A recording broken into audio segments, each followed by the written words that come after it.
জয় শ্রী রাধে কৃষ্ণ। শ্রীকৃষ্ণ বার্তা চ্যানেলে আপনাদের সকলকে স্বাগতম। আশা করি রাধারানীর কৃপায় আপনারা সকলে ভালো আছেন। আজ আর একটি নতুন ভিডিও নিয়ে আপনাদের সামনে চলে এসেছি। আজকের আলোচনার বিষয় হেরা পঞ্চমী। হেরা পঞ্চমী কি? হেরা পঞ্চমী হল পুরীর বিখ্যাত রথযাত্রার সাথে যুক্ত একটি অনন্য উৎসব।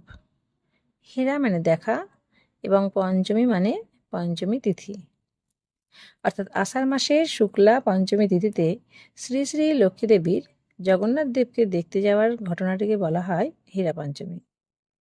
এখন আপনাদের মনে প্রশ্ন উঠতে পারে, শ্রী শ্রী লক্ষ্মী দেবী জগন্নাথ দেবকে কোথায় দেখতে যাবেন এবং কেন দেখতে যাবেন? এই বিষয়ে একটি গল্প আছে। গল্পটি এরকম যে স্নান যাত্রার পরে জগন্নাথ দেব জ্বরে অসুস্থ হয়ে পড়েছিলেন।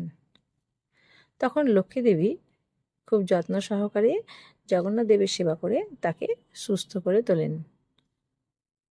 তিনি সুস্থ হলেও তার শরীর অনেকটা দুর্বল ছিল এবং মনটাও ভালো ছিল না।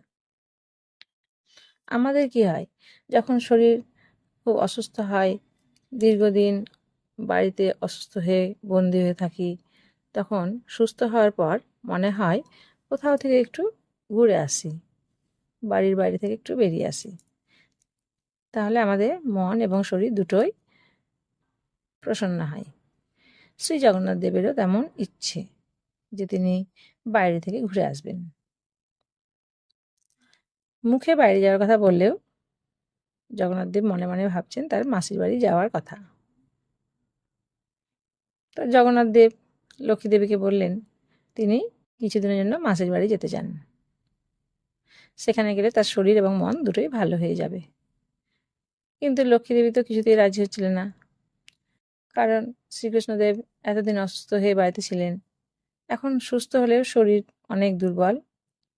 সেখানে গিয়ে তিনি যদি আবার অসুস্থ হয়ে পড়েন, এই কারণে লক্ষ্মী দেবী কিছুতেই রাজি হচ্ছিলেন না। জগন্নাথ দেবও ছাড়বার পাত্র নন। তিনি বললেন মাত্র একদিনের জন্য তিনি যাবেন, তারপর ফিরে চলে আসবেন।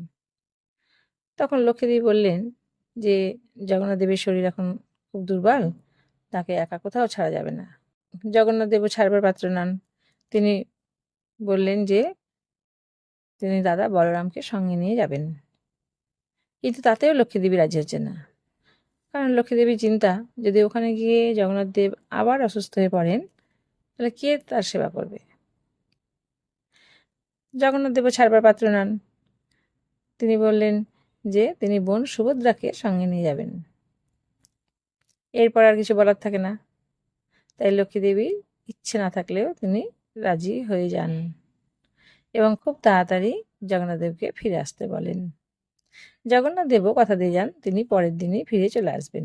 এরপর জগন্নাথ দেব দাদা বলরাম এবং বোন সুভদ্রাকে সঙ্গে নিয়ে রথে চেপে মাসির বাড়ি গুন্ডিচা মন্দিরের দিকে যাত্রা করেন। লক্ষ্মী দেবী মনে মনে বড় অভিমান এবং দুঃখ নিয়ে পুরীর ধামেই থেকে গেলেন, পুরীতেই থেকে গেলেন এবং অপেক্ষা করে থাকলেন কখন জগন্নাথ দেব ফিরে আসবেন। কিন্তু একদিন পরেও জগন্নাথ দেব ফিরে এলেন না। লক্ষ্মী দেবী খুব চিন্তিত হলেন, কারণ জগন্নাথ দেবের শরীর সম্পূর্ণ সুস্থ ছিল না। ভাবলেন হয়তো সেখানে গিয়ে তিনি বিশ্রাম করছেন, পরের দিন ফিরে আসবেন। কিন্তু পরের দিনে যখন জগন্নাথ দেব ফিরে এলেন না, তখন লক্ষ্মী দেবী বড়ই চিন্তিত হয়ে পড়লেন। তিনি একথাও চিন্তা করলেন যে জগন্নাথ দেব হয়তো সেখানে গিয়ে কোনো বিপদে পড়েছেন, তাই আসতে পারছেন না। তিনি স্বামীকে দেখতে যাবেন বলে স্থির করলেন এবং স্বামীকে যদি সাহায্য করতে হয়, যদি সৈন্যের প্রয়োজন হয়, এই কথা ভেবে তিনি সৈন্য সামন্ত নিয়ে তার স্বামী শ্রী জগন্নাথ দেবকে দেখতে গেলেন। এদিকে দরজার বাইরে অনেক লোকজনের কোলাহল শুনে জগন্নাথ দেব প্রধান ফটক করে দেখলেন যে লক্ষ্মী দেবী সৈন্য সামন্ত নিয়ে এসেছেন। তিনি তখন তাড়াতাড়ি প্রধান দরজা বন্ধ করে দিতে বললেন এবং ভিতরে চলে গেলেন। লক্ষ্মী দেবী গিয়ে দেখলেন গুন্ডিচা মন্দিরের প্রধান দরজা বন্ধ, ভেতরে যাওয়ার রাস্তা বন্ধ। লক্ষ্মী দেবী তখন দরজা ধাক্কা দিলেন কিন্তু ভেতর থেকে কেউ দরজা খুলে দিল না। তখন লক্ষ্মীদেবী রেগে গেলেন এবং তার সৈন্যদের দরজা ভেঙে দিতে বললেন, এবং সৈন্যরাও দরজা ভেঙে দিল। লক্ষ্মীদেবী ভিতরে গিয়ে যা দেখলেন তাতে তিনি ভীষণ রেগে গেলেন। তিনি কি দেখলেন? তিনি দেখলেন যে শ্রী জগন্নাথ দেব সেখানে খুব আনন্দে আছেন, তার দাদা, বোন, অন্যান্যদের নিয়ে খুব হাসি ঠাট্টা করছেন। এটা দেখে লক্ষ্মীদেবী ভীষণ রেগে গেলেন এবং জগন্নাথ দেবকে অনেক অপমানসূচক কথা বললেন। তিনি কি বললেন? সাধারণ স্ত্রী যেভাবে স্বামীর সাথে কথা বলে তিনি সেভাবেই বললেন যে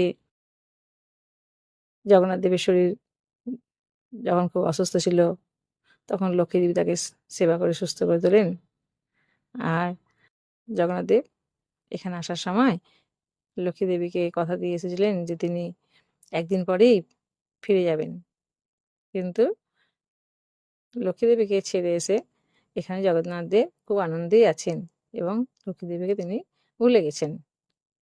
আবার তিনি একথাও বললেন যে এখন তিনি জগন্নাথ দেবকে নিতে এসেছেন, জগন্নাথ দেব যেন লক্ষ্মীদেবীর সাথে ফিরে যায়। কিন্তু জগন্নাথ দেবের তো ফিরে যাওয়ার ইচ্ছে নেই, সে কথা বলতেও পারছেন না। তাই তিনি লক্ষ্মীদেবীকে প্রসন্ন করার জন্য নানা মিষ্টি মিষ্টি কথা বলছেন, এমনকি একটা মালাও উপহার দিলেন, আজ্ঞামালা, এবং বললেন যে তিনি আর কিছুদিন এখানে থাকতে চান, তারপর তিনি যেমন এসেছিলেন তেমনি দাদা এবং বোনের সঙ্গে পুরী মন্দিরে ফিরে যাবেন, এবং মহালক্ষ্মীকে ফিরে যেতে বললেন। লক্ষ্মীদেবী কি আর করেন, তিনি নিজেকে অপমানিত বোধ করলেন এবং খুব রাগ নিয়ে ফিরে এলেন। কিন্তু জগন্নাথ দেব লক্ষ্মীদেবীর সাথে না ফেরায় তিনি এতটাই রেগে গেছিলেন যে গুন্ডিচা মন্দির থেকে ফেরার সময় তিনি তার সৈন্যদের আদেশ দেন যে তারা যেন জগন্নাথ দেবের রথ নন্দী ঘোষের ওপর আক্রমণ করে এবং ভেঙে দেয়। লক্ষ্মীদেবীর কথা শুনে তার সৈন্যরা রথের উপর হামলা করে জগন্নাথ দেবের রথের কিছুটা অংশ ভেঙে দেয়। তারপর লক্ষ্মীদেবী জগন্নাথ মন্দিরে ফিরে আসেন। আষাঢ় মাসের শুক্লা পঞ্চমীর দিন জগন্নাথ দেবকে লক্ষ্মীদেবীর দেখতে যাওয়ার এই ঘটনায় হেরা পঞ্চমী নামে প্রসিদ্ধ। যেহেতু লক্ষ্মীদেবী সৈন্যদের নিয়ে গিয়ে জগন্নাথ দেবের রথের উপর আক্রমণ করেছিলেন, তাই মনে করা হয় যে তিনি জগন্নাথ দেবের উপর বিজয় লাভ করেছেন। তাই এই পঞ্চমীর আর এক নাম লক্ষ্মী বিজয়া। আজকের ভিডিওতে এই ছিল আমাদের আলোচনা। আশা করি আপনাদের ভালো লেগেছে। আরও এই ধরনের গল্প ও ধর্মীয় আলোচনা পেতে আমাদের চ্যানেলটি সাবস্ক্রাইব করুন এবং ভিডিওটি শেয়ার করুন। ভিডিওটি প্রথম থেকে সম্পূর্ণ শোনার জন্য ধন্যবাদ। সবাই ভালো থাকবেন। রাধে রাধে।